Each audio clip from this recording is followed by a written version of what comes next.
Thakur. Good afternoon, everyone. So today's I'll be talking about the overview of geospatial technology applications for the water sources, and myself, Dr. Praveen Thakur. I am the head of Water Source Department and also faculty at Institute of Remote Sensing, Dehradun. So this is the overall outline of the presentation. So first, I will cover the basic introduction about the global water cycle and how that water cycle is distributed over the Indian continent, and what are the present status of water availability and water use, and how the remote sensing technology can help us to quantify the various components of the hydrological cycle more effectively, and addressing the key gaps of spatial and temporal resolution, followed by the some basics of imaging spectra for water and snow, and some applications of various remote sensing satellites. What are the remote sensing satellites which we use to map, monitor, and manage the water sources, including the surface water, the snow, and also the groundwater component. And the integration of all these data sets is done in a GIS environment, and digital elevation model and the hydrological models also play a key role where this satellite data is ingested for the better management of the water sources. And followed by this, all data sets have been created in a single web platform, popularly known as the India Water Source Information System, which was a joint project between Central Water Commission and ISRO. And then few examples related to surface water, snow, glacier studies, and the irrigation monitoring, and some of the advanced Earth observation satellites covering the hyperspectral domain and the radar for the water studies. Followed by how we quantify the various components of the hydrological cycle using the satellite data, and how we combine the field measurements for improved the calibration, validation, and further feedback to the retrieval models. And few followed by the case studies, few case studies in the geospatial technology applications in the water sources. And lastly, I will cover the what are the future sensors and the satellite missions which are critical for the water security. So if you see our Earth, we call the blue planet. The surface water is almost 71% part of the Earth's area is covered with the water. However, this water is a majority saline water, almost 97%. Only 1% of the total water is the fresh water. Out of that 1%, almost 70% is locked in terms of ice in the polar regions in Arctic and Antarctica, and some minor component in the mountain glaciers. For second largest component is the groundwater, constituting about the 30% of the water, and the water what we see in the atmosphere, the flowing water in the river system, that constitutes approximately 1% of the total water, with the lakes and the swamps dominating the water presence. And if we see the our natural water cycle, we have sun as the source of energy, and due to the rotation of the earth and the movement around the sun, we have the different seasons. And also this movement of the earth and the sun energy relative to the given latitude and longitude, it derives the energy cycle and the water cycle. That energy leads to the cloud formation, and those clouds move all from the oceans to the land area, and then once the typical meteorological conditions are achieved, they will condense and the precipitation will be falling. This precipitation in the higher reaches, or the time, the criteria, that is the critical temperature, when it reaches below 0 degrees Celsius, it will fall as a snowfall, otherwise it will fall as a rainfall. And this precipitation, after getting saturating the surface, it will infiltrate, and then it can rejoin as a return flow, and also through the interflow and groundwater flow it will feed into the river system, and some part of it will go as a overland flow. So this is the natural water cycle. And if you see the water balance equation, in the input minus output term, we have added the irrigation. So from where it has come? So this has come because we humans we change the water cycle. We make the reservoirs, dams, and then we use the water, and then we also reuse the water. We both quantity and the quality is affected by the human water use. So most of the time, most of the river basins or the watersheds, we do not have the natural water cycle. At some place in space and time, we are changing this natural water cycle, which gets signature in terms of the images what we see in the satellite images. If we are making a dam, if we are making a water treatment plant, or if there is a pollution in the river system, so to all those changes in the natural water cycle can also be seen from the satellite data, and then we can quantify both natural as well as the man-made changes in the water cycle. And if you see the total water availability wise, almost 4 billion BCM is the this 4,000 cubic kilometer cubic cube meter is the quantity which is available from the precipitation. With Western Ghats, Eastern India, Himalayan region, Central region, they have the sufficient rainfall, and almost 75% of this precipitation will fall during the monsoon time period. And if you see the total country-wise statistics, we get approximately 1160 millimeter of the rainfall, with the number of rainy days between 5 to 150, and average amount of percentage of global share in terms of the water sources is 4%. And population wise we are higher. That is why if you see the per capita per water availability, here it is presently 10 this 2025 1093, and in by 2050, because population is increasing, it is going to increase by 1450. So we have the similar water sources, but due to the population increase, there is a pressure on the per capita water availability. So that is why we need some information or technology which can give us the better quantification of the water sources, and then also give us the scenarios, for example interlinking of rivers, which can reduce this deficit between the availability and the demand of the water sources.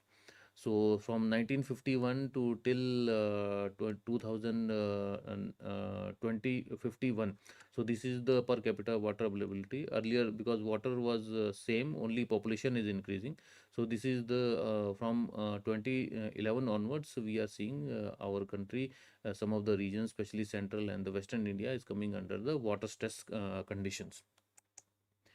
And to observe this, we have from ISRO side, we have the suite of the satellites covering the land and the water sources, where in the optical domain, we have this resource sat series of the satellites having list 3, list 4, and AWIPS covering 5 to 56 meter of the resolution, and the resat 1A, now known as the Earth Observing Satellite EOS 4 series, which works under the all weather category, having resolution of 2 meter to 30 meters.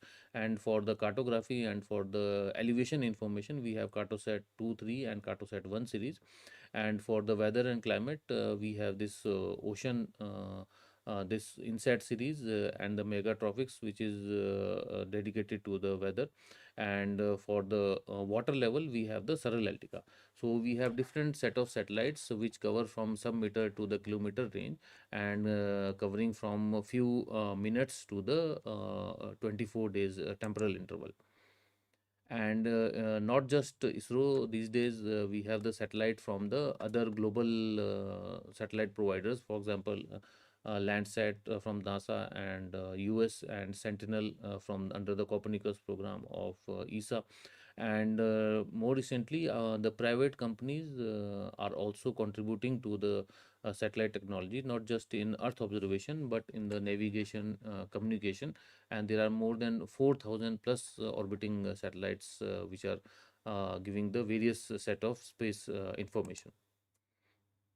Now the basics of the imaging spectra, if you see here, so this is the basic spectra of the water. So pure water will be having dark blue to black appearance, because in the visible domain only it will reflect up to 5, 10, or maybe 12, 13%, if it is turbid water. For the clear water, it will be absorbing most of the energy, whereas if you see the vegetation and the bare soil, it has the much higher spectra or the reflectance. And the reverse will happen in case of the snow because it is frozen part. And if you see the visible spectra from green to NIR to the SWIR, it is highly reflecting, almost 80% or higher than that. And in 1.5, 2 and 2.5 micrometer only, it is absorbing the light. So these two examples, one upper Chandra basin having the pro glacial lake in Samudra Tapu here, and this is the snow, and white patches what you are seeing is of the clouds. Clouds will have the higher reflection irrespective of we have the SWIR band or the middle infrared. And the bottom image is of the Tehri Dam, where it is shown for one of the dates, and this is the Bhagirathi river, this is the Bhilangna river. So, two extreme cases, one having the high absorption and less reflectance, the second case of the high scattering, less absorption in the visible and NIR is the key characteristics of the surface water and the frozen part, that is snow and the glacier. So, these two characteristics are generally used to map surface water and the snow cover. And depending upon the spatial resolution, for example, if it is AWIPS data, so the mapping scale will be 2,50,000, and it gives the high coverage and temporal resolution. And if you are using the list 3 data, and mapping scale will be 1 is to 50,000 scale, and the various reservoir monitoring, command area mapping, flood mapping, it will be used. And list 4 data, if you are using up to 10,000 scale to map the small structures like ponds, check dams, and field level crop mapping. Cartosat 1 data to 1 is to 5,000 maps, and also to generate the digital terrain model, digital elevation model. And Cartosat 2A B3 for the higher resolution 3,000. If you want to go further, better scale 1 is to 1,000 or less, you can also employ these days the drones for the site specific survey. And all these data sets, they are available in the Bhunidhi portal. You can browse and order up to 5 meter. It is freely available to any citizen of the country. You need to create the username, login, and from the Vista and the Bhunidhi planner and from the orbit viewer, you can also see when and where is the satellite pass. And if you want to see simply the swipe without downloading, you can in near real time, you can see the various images.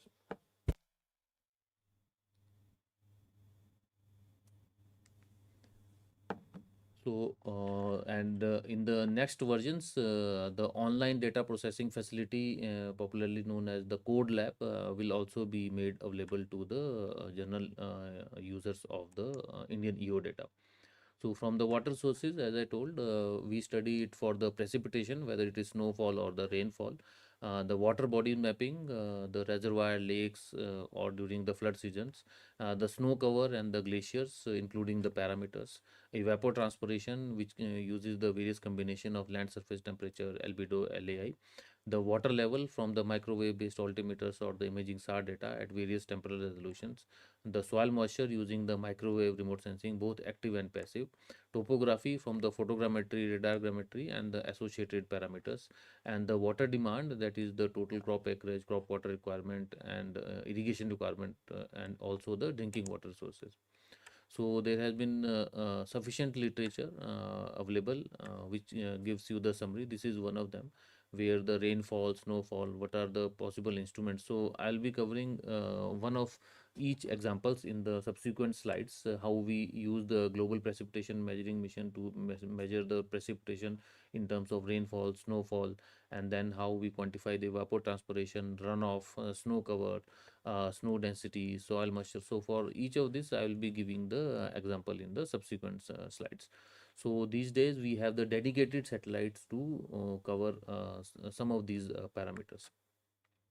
And to summarize the all the applications in the water sector, so what we see, you see in this image is the typical watershed shown in the black line, and this is the Dehradun city, which is sitting on the ridge line.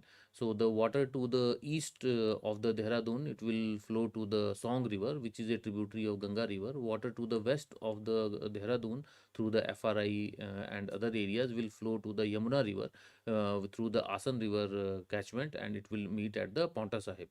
So through this technology, we are able to delineate this watershed boundary using the digital elevation model in the GIS. So that is why we can, in the first bullet, I have shown hydrology at multi-scale. That means if you want to see the water balance at the city level, or at the sub-watershed level, or at the watershed or the basin level, using this technology, we can do this water balance. And the second component is hydraulics. That means how the water is flowing through a river system. For example, this is the Asan River, or if you get the very high resolution data of the Dehradun city, each individual pipelines, you can do the hydraulic modeling of the water distribution system, for which I will also be showing one of the case studies. So from urban water to the river systems, hydraulics is possible. And at this particular area, what you are seeing is a Asan barrage here.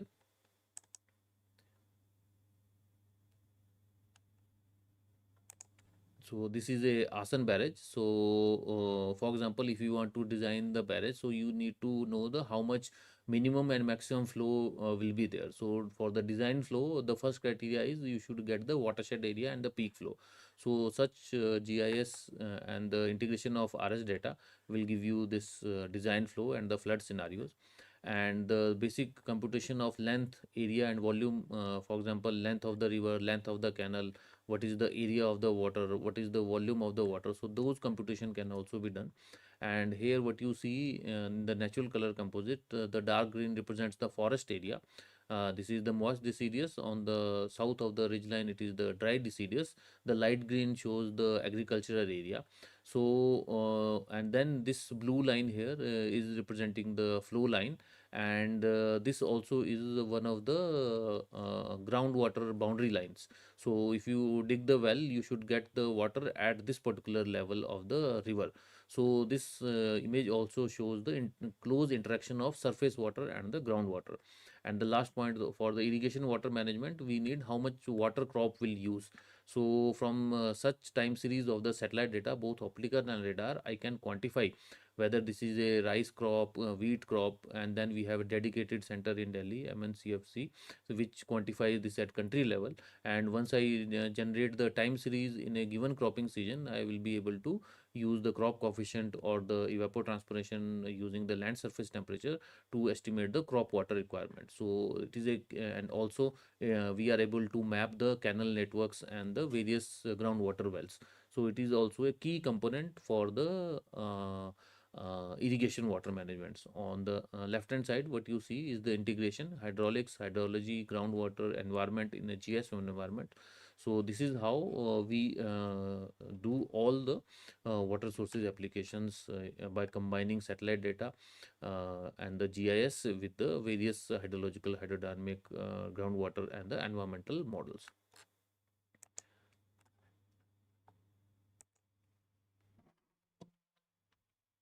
So this is again the summary where what you see is a typical watershed. Watershed, as you see, is a natural unit draining to a common watershed. So this is a Asan watershed which is draining to the Yamuna river at meeting at Paonta Sahib. So then this is a 2D image. So what we see in the reality is the combination of raster data sets and the vector data sets, and we want to represent the real world in a virtual world. And these catchment characteristics, they are geographical in nature. That means they vary spaceship with and time. And the physical characteristics such as the soil, land use, land cover, drainage, elevation, they predominantly measuring changing in the space domain, whereas the meteorological hydrological characteristics, they change both space and time. For example, rainfall, temperature, humidity. And if you combine both of them into the GIS and add the time factor, then it becomes the total virtual system, where entire catchment is represented in GIS, and its dynamic simulation of the various components can be done in a integrated hydrological hydrodynamic model. So starting our journey from the top of the river, because we are in the Himalayan foothills. So the Ganges River, what you see in the Rishikesh, it comes from the Gangotri Glacier. And glacier by definition is a moving river of ice. So what you see here is a animation where we have added the cloud-free images on annual or more than decadal time scale. And what you see here, the ice on the Gangotri Glacier moving. And here what you see is the Gomukh, which is the snout from where the liquid water starts, the ice ends. So Apart from this one, you can see this in the single bands, for example, in the visible green, red, NIR, and in the SWIR band. And then if you make the FCC, so this is how our headwater catchment of Ganga river will look like. So what you see here is a ridge line, Chaukhamba here, and this is the Bhagirathi headwater stream of Bhagirathi river. And what you see on the right hand side of Chaukhamba is the Alaknanda river, originating from Satopant and Bhagirath Karak glacier. Here we have the Badrinath, here we have Gomukh, Bhojbasa, and downstream of this we have the Gangotri temple. On the back side of the Gangotri glacier, this particular location, we have the Kedarnath, where we have the origin of Mandakini river, plus there are other parallel rivers which are flowing. So all this river system, Alaknanda, Bhagirathi, Mandakini, they will all flow and they both will meet at the Devprayag. So the headwater catchments is represented by the snow and glaciers and the meadows. So what you see here is a glacier, the snow in terms of the cyan color, and the glacier, here we can see some blue dots also, which are nothing but the supraglacial lakes on the surface of the ice. So this is August September time image when the seasonal snow has melted and the base glacier is visible. And during the winter time period, this entire area will be covered with the snow cover. So it is not just that Gangotri was here, but surrounding area, if you see this Kali Nadi or Yamuna Nadi or Byas, Satluj, Chenab, Ravi, Jhelum, Indus, so they all have this kind of glaciers, and seasonally, like the winter season is currently on set for 25-26. So they have this almost 20% of the minimum snow cover and maximum going up to 60%. This above graph is for the Himachal only. And these basins will have various minimum and maximum snow cover depending upon how much permanent glaciated area we have. So in terms of the water availability, these headwater streams, the first component which contributes is the snowmelt runoff, which constitutes almost 30 to 60%, followed by the glacier melt, rainfall runoff, and the base flow. And we observe this both from the satellite data, which is in optical domain as well as in the radar domain. So in the winter, the same Gangotri glacier will be covered with the snow, whereas in the radar, because it is able to see through the clouds as well as through the dry snow, so you can see the underlying supraglacial lakes and the debris cover and also the clean ice. So the date of this is reset FRS2 data, and this is Landsat 8 data for the same date of 18th February 2014. And this is the Tihri Dam in 2000 when it was under construction, and after the construction the full water impounding has been done. And for the regular monitoring, we use this normalized difference water index, green minus NIR band divided by green plus NIR, and then we represent the total water spread area. So one of the dates, it is almost 24 square kilometer of the water spread.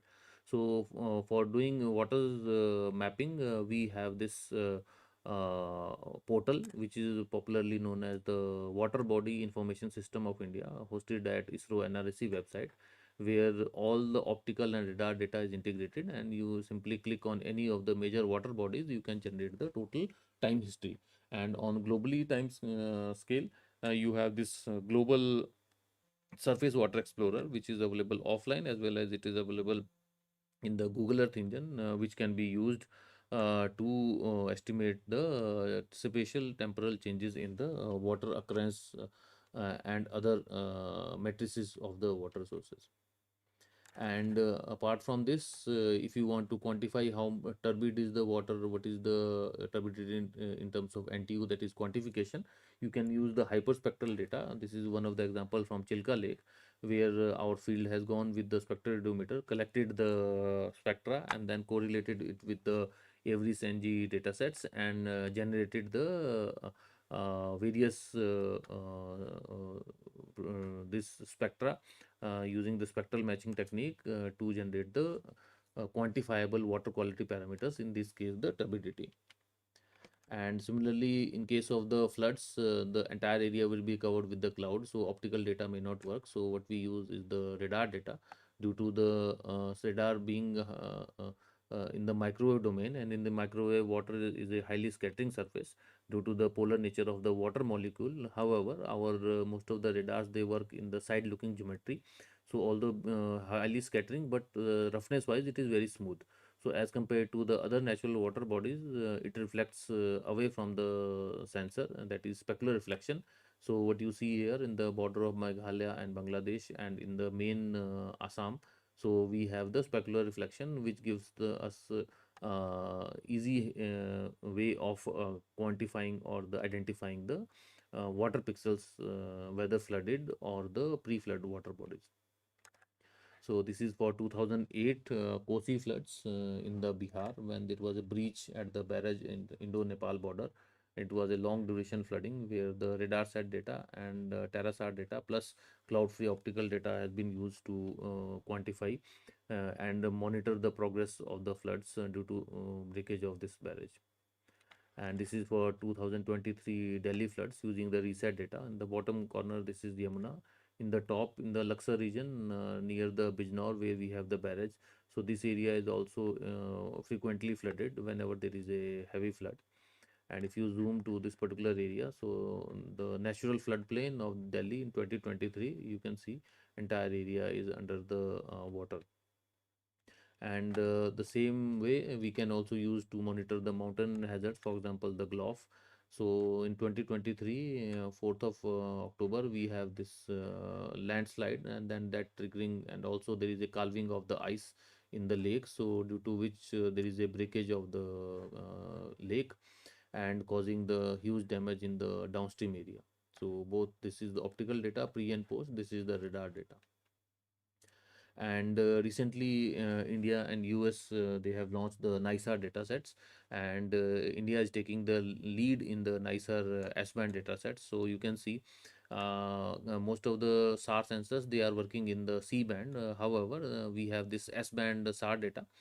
You can see in the C band, the subsurface vegetation and the moisture is not that much enhanced as compared to the S band. So because S band is having the higher wavelength as compared to the C band, and it is more sensitive to the moisture and the shrub and the vegetation as compared to C band, you can clearly identify areas with the floodplain vegetation and the higher moisture automatically highlighted in the NISAR data as compared to the Sentinel C band data sets.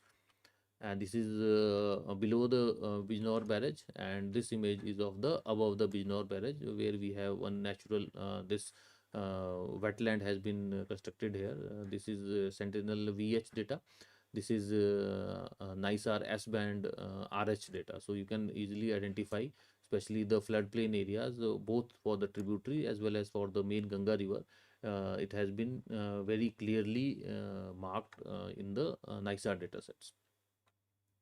And these days all these data sets, size wise, they are huge, so it is practically difficult to do the state level or the regional level flood studies. So we use this Google Earth engine, and in future also our NISA data will also be available in a cloud platform. So if you do this data, so for the state level using the threshold or any machine learning algorithm, you can do the full state level flood monitoring.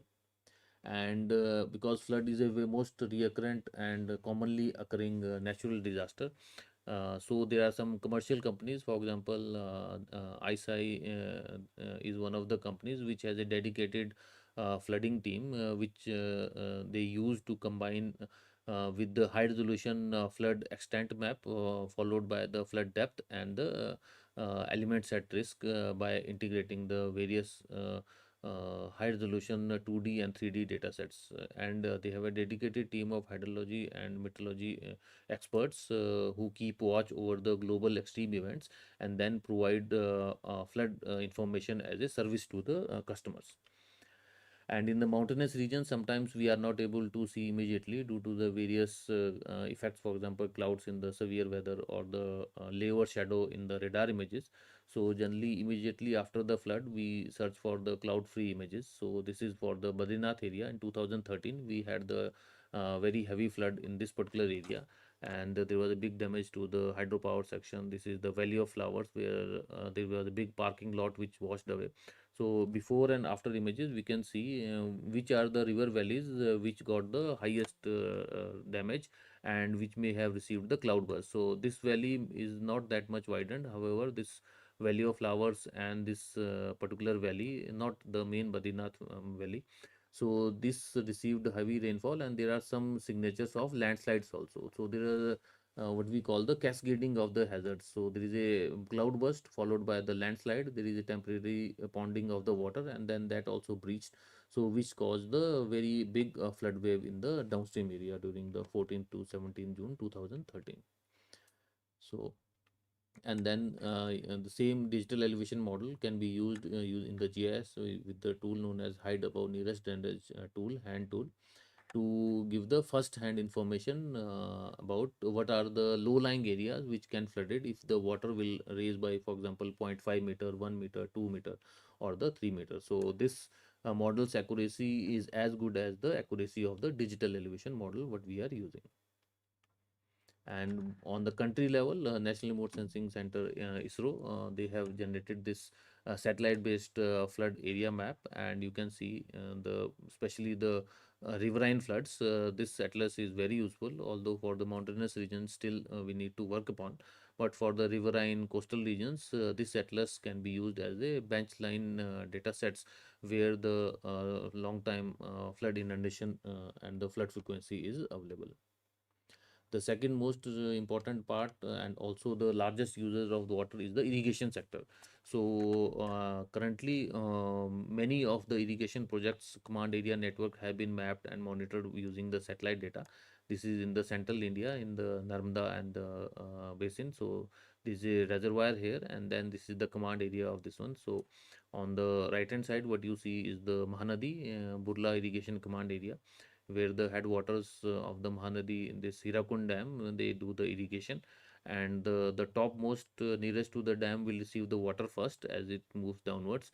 So is the irrigation scheduling in this particular catchment, and the progression of the FCC in terms of redness shows that crop is growing as we are going upstream to downstream area. And due to this extensive irrigation, this area we are getting the three type cropping system, and sorry, extensive network of the paddy and the mills,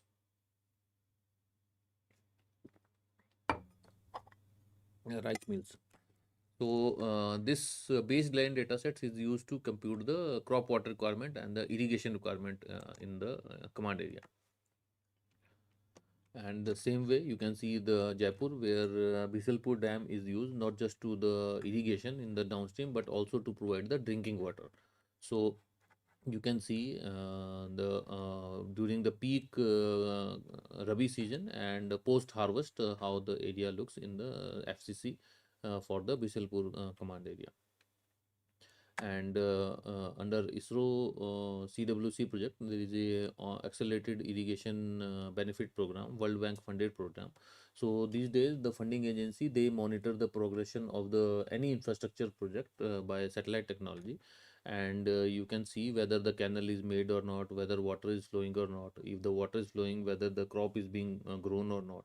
So all these are linked with the satellite based observations, and you can see in the Bhuvan portal, EIBP portal. So all these data sets is available, and the two level, one is the citizen level records and other is the expert level records, so which can be visualized by the officers of the Central Water Commission or the state irrigation departments to see the progression of the irrigation network. And all these data sets is integrated into the India Voice, which was earlier part of ISRO. Now fully technology transfer has been given to the National Water Informatics Centers, NWIC, and all the surface water near real time data, it is being lively available on the Varis website. And all the atlases, river basin atlas, watershed atlas are available. And earlier it was very difficult for the general public or the academic institutes or the planners to see where these observations are being made, but using this portal you can observe and see what are the observations being made. And we have two classification system, classified and the non-classified system. The Ganga, the international rivers where the water is flowing to the other countries or coming from the other countries, for example Indus, Brahmaputra, and the Ganges River, they are the classified rivers where the data is not available directly until unless the permission is given. Whereas the peninsular rivers, where there is no conflict except for the Kaveri River basin, they are under the non-classified category where all Indian citizens or the authorized users can download the data freely. And next is the that up to this point, what we have covered is what are the satellite capabilities, what are the basic multispectral and radar characteristics to map water and the snow and the glaciers. And the next part of the lecture, we will see the modification of the water cycle, what we call the water balance equation, where each of the individual component, for example, for the precipitation, traditionally what we are using is the rain gauge, and for the discharge we are using the water level recorder or the gauging site. So the satellites give us the very good spatial coverage, but temporarily they may not be as sufficient as the hydrometeorological community wants. But still, the satellite fills a critical gap by giving the global observations and repeated observations. And the most difficult part of the water cycle or the water balance equation is the change in the storage. So this change in storage, whether it is due to soil moisture or due to the surface water or due to the groundwater, it is able, the current generation of the satellites is able to measure them and quantify them. If you want to see the total terrestrial water storage, there is a gravity based satellite, GRACE and GRACE follow on.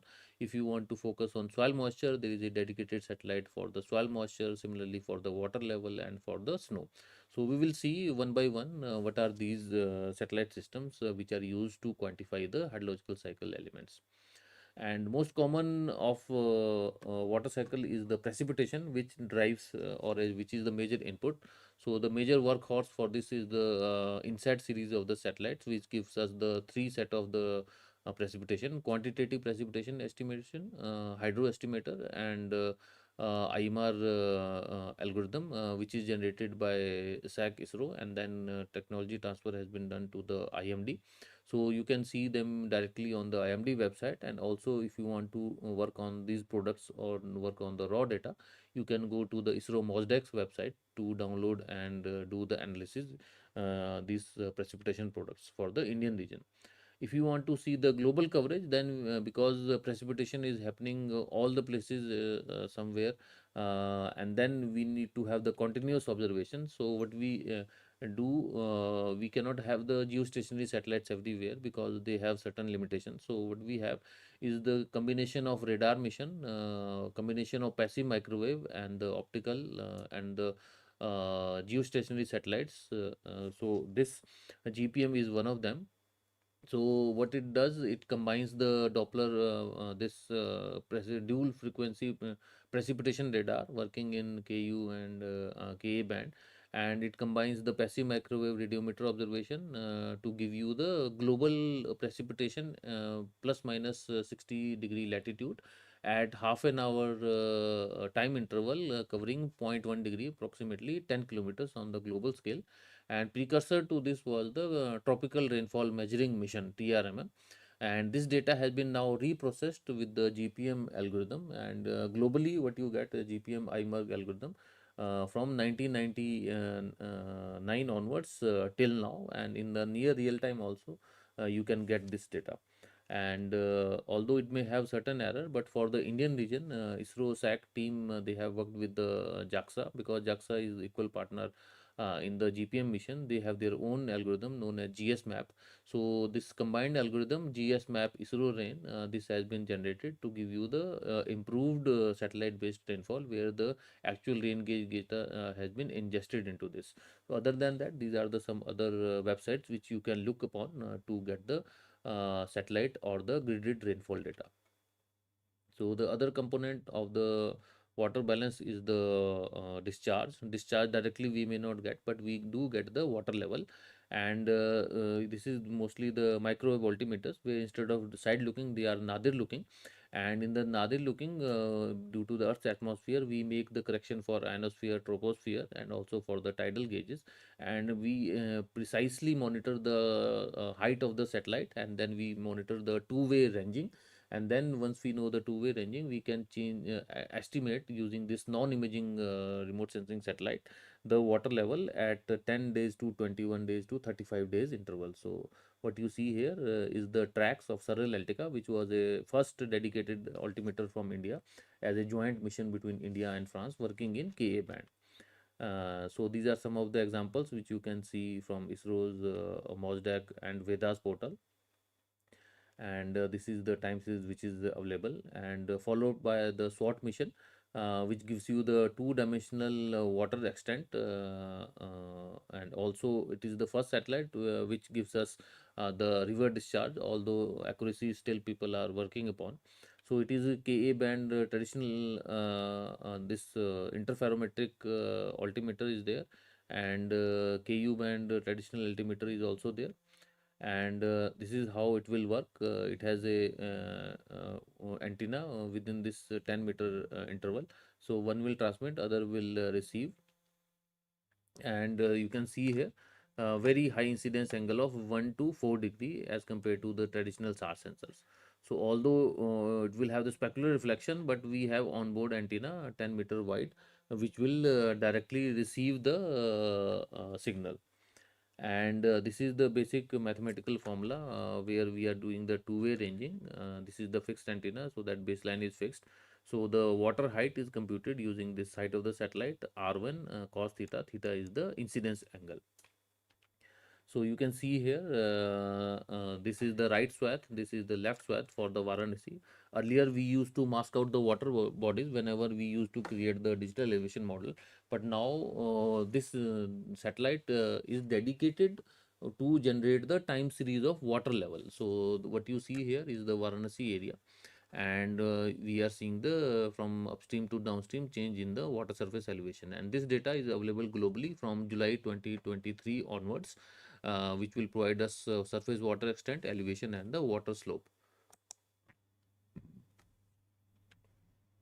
And what you see here is the reservoir Puli Chintal hydropower project, where in the upstream area how the water level variations are happening, and this is the downstream area. Upstream is for the reservoir, downstream is the how the water flow is being regulated.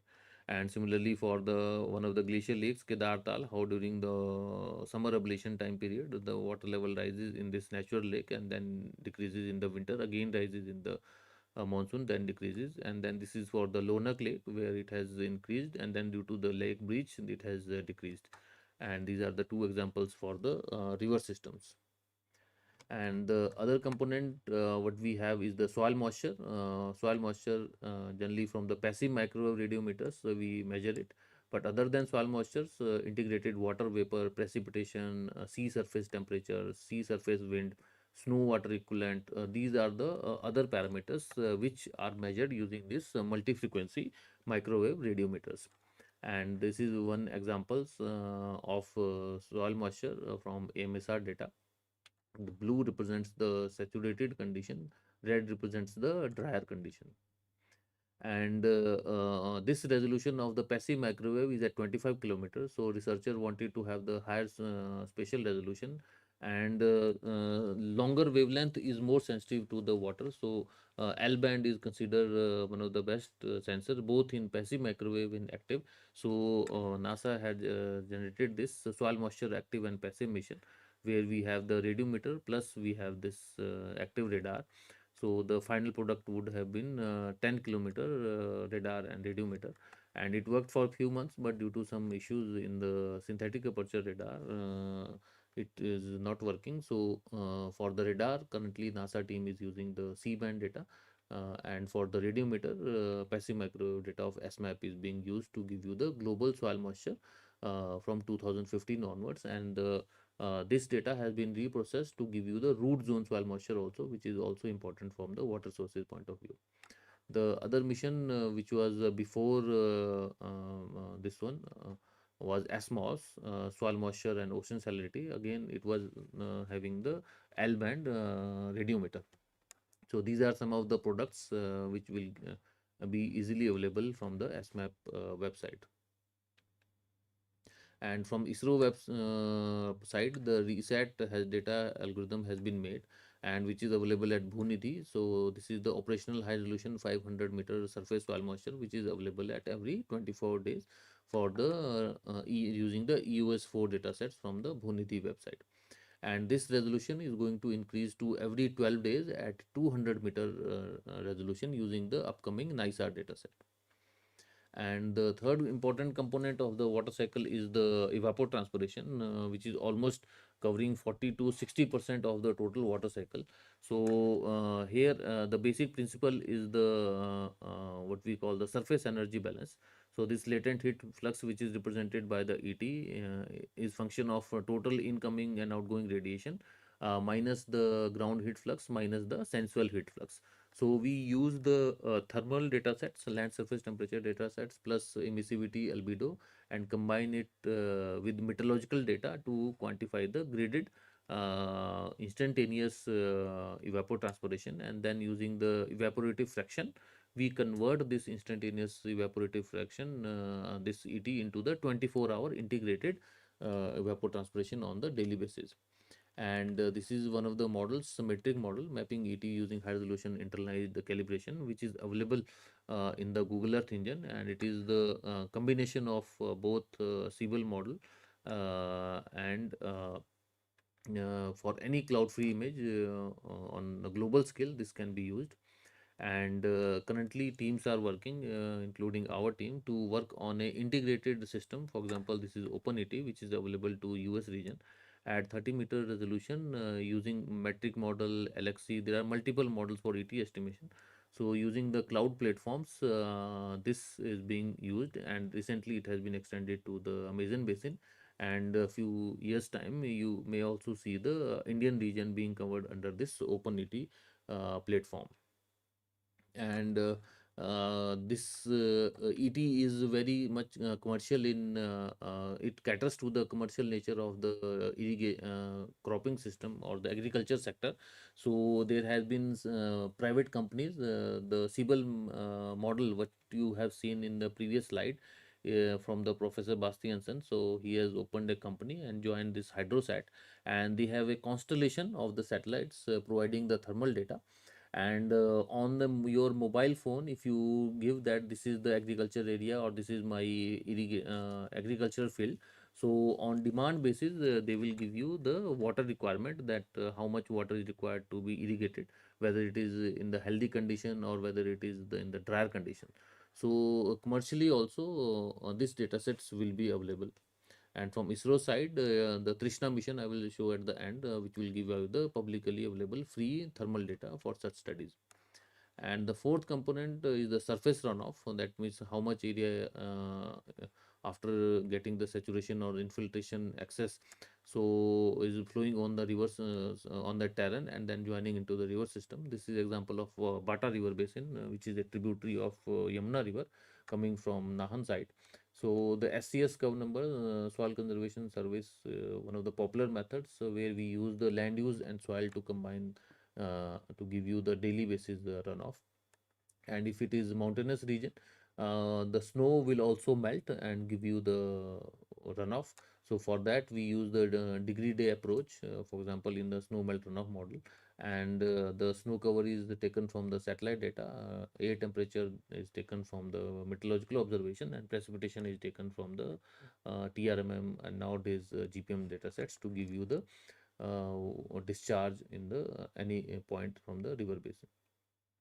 And from the groundwater prospect wise, if you have the base layers of structural maps, lithology map, geomorphology map, hydrology map, and this has been one of the big success stories of using the space technology for the actual water identification. And for major states of India, 1 is to 50,000 groundwater prospects map has been given.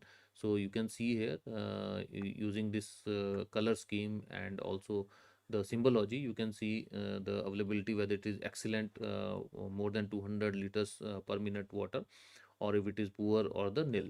So this has more than 90% to 100% accuracy. If you use this map, go with the GPS and the legend, if you dig there, so you can use this to explore the groundwater.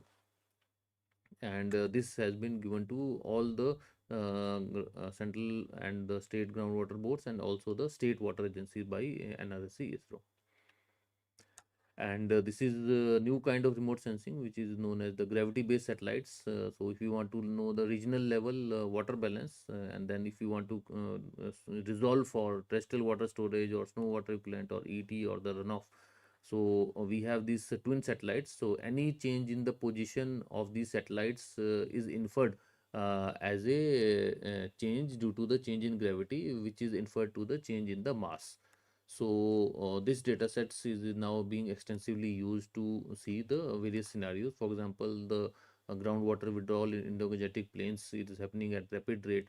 So such kind of studies. Similarly, West Antarctica is losing the ice. Greenland is losing the ice. So those loss of ice or loss of water or the gain of water is very precisely observed using these gravity-based satellites.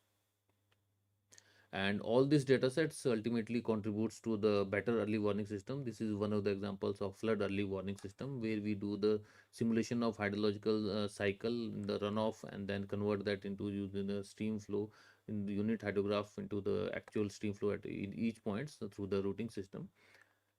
And we use this rainfall runoff digital elevation model to do the rainfall runoff or to generate the inundation scenario. And this is one of the graphical schematics where we combine digital elevation model, soil, land use to generate the curve number, and then from that into the one of the popular models known as the hydrological modeling system to generate the event based flood hydrograph. And this is the example of the Song watershed, which this year 2025 and 2022 earlier.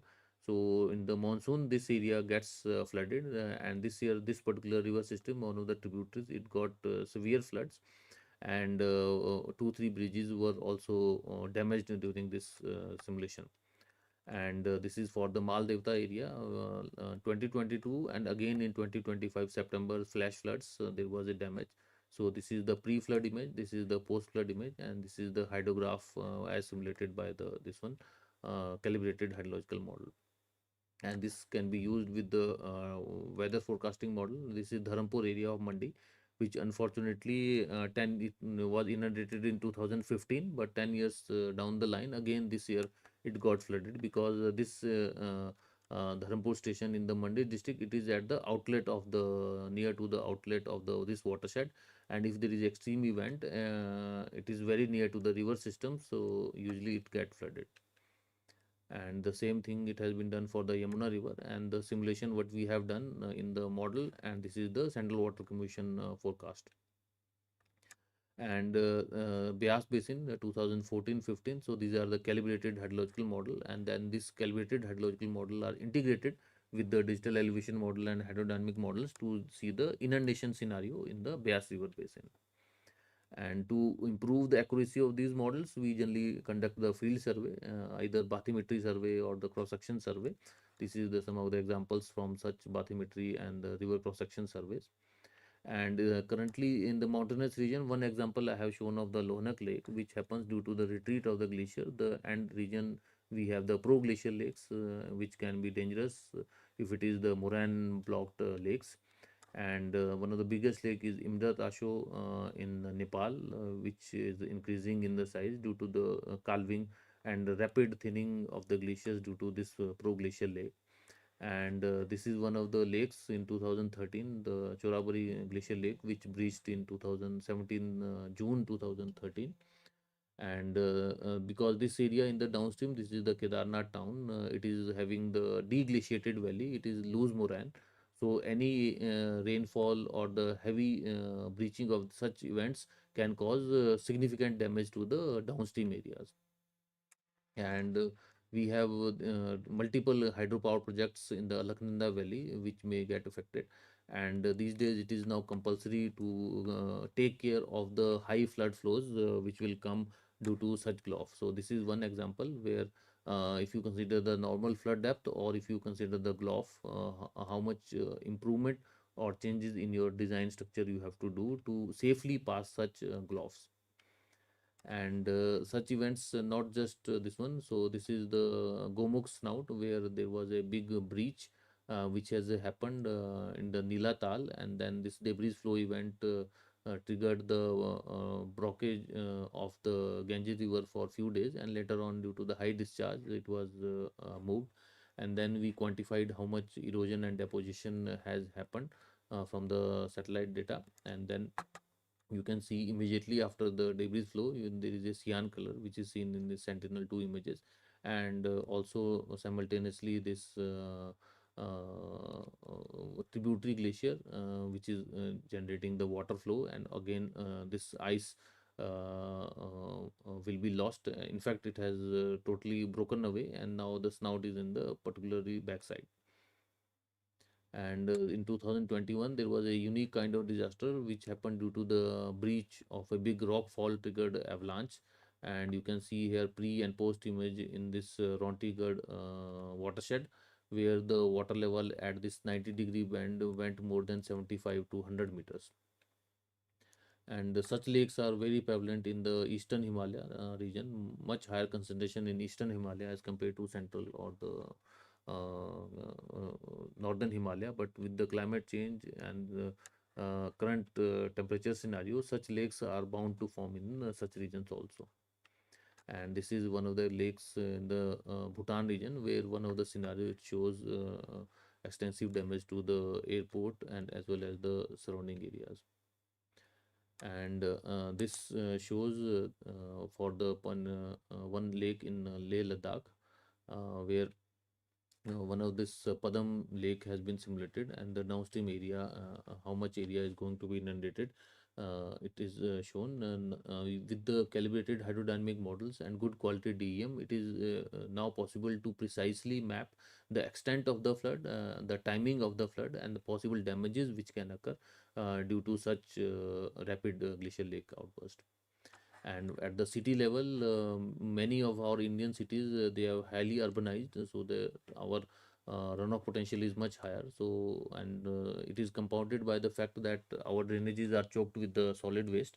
The natural rivers has become a drains, which during the flooding will overflow, and also it contributing to the plastic pollution and the microplastic.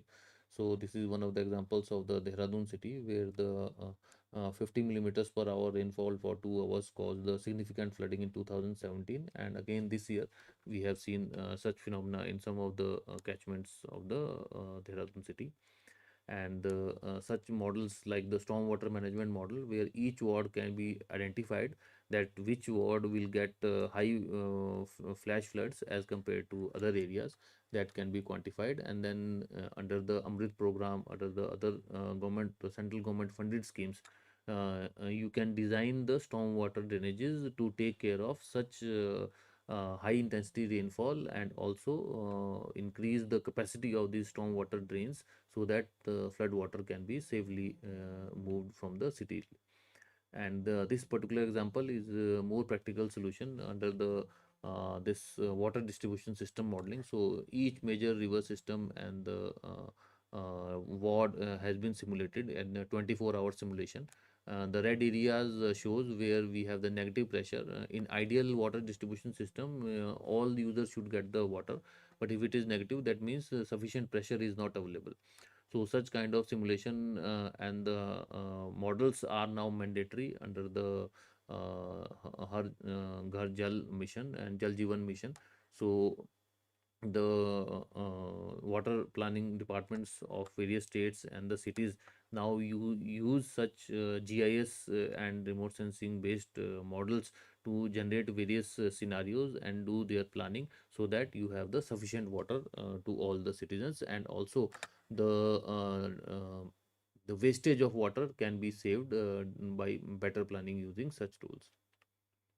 And in future, ISRO, we have this approved mission of ResourceSat 3 and 3A, where you have the wider swath data sets at a higher resolution, and also you will have the cartography mission with the elevation information at 1.25 meter resolution with revisit of 4 days. And GNSS generally used for the location, but it is mostly working in the L band. So we have this hydro GNSS mission, which will be giving the permafrost, biomass, soil moisture, and inundation using the element data sets as a from the GNSS reflectometry. And from the thermal domain, we have in the next few years ISRO GANES mission in the thermal domain, which is the key workhorse for the agriculture, water management, ecosystem services, cryosphere studies. And NISAR is already in the orbit from July 30th onwards, and the data sets soon will be available in the Bhunidhi portal. SWOT is giving us the very good quality data from July 2023 onwards. And in future, we have a dedicated altimeter mission, popularly known as Copernicus Polar Ice and Snow Topography Altimeter, which will give us more and improved altimeter data to quantify the snow depth, ice thickness over the polar regions and the mountainous regions. So, with this, I complete my overview lecture on the remote sensing GIS applications in water sources and hydrology. And if you have any questions, you can send my in these two emails. I'll be happy to answer all those questions. Thank you.